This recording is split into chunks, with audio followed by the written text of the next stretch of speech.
Nous allons maintenant effectuer les modifications dans notre code. Donc pour cela, je vais éditer mon plugin. Je vais dans un premier temps ajouter le mot-clé utilisé dans l'URL, donc event tag.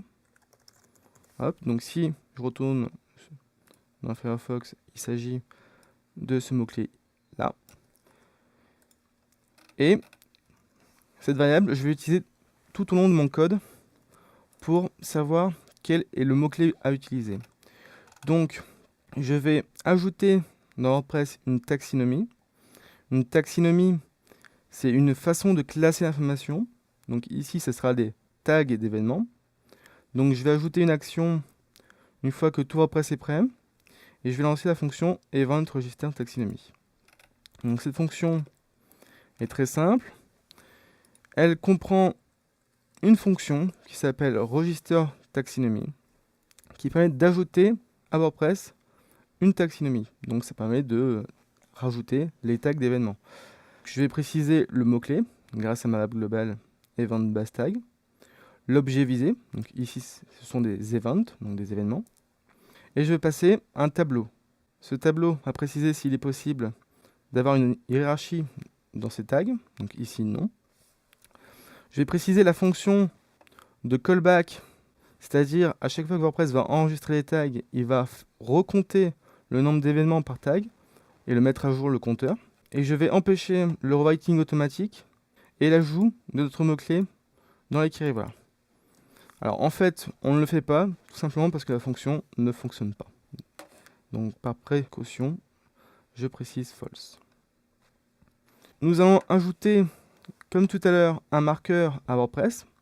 Donc nous allons ajouter au tableau des mots-clés de WordPress notre mot-clé pour les tags. Donc je récupère la variable globale event base tag. Donc maintenant WordPress va surveiller ce mot-clé. Et lorsqu'il va analyser la requête, je vais demander à WordPress de récupérer, si possible, la valeur du tag. Si elle existe, donc on va la nettoyer. Donc là, c'est une précaution get magic quotes.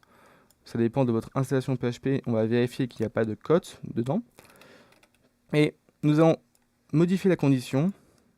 Si il y a un événement ou si il y a un tag d'événement, alors je vais réinitialiser WordPress avec cette fonction init flags et je vais modifier la redirection de template. Donc je vais charger un fichier spécifique de mon thème.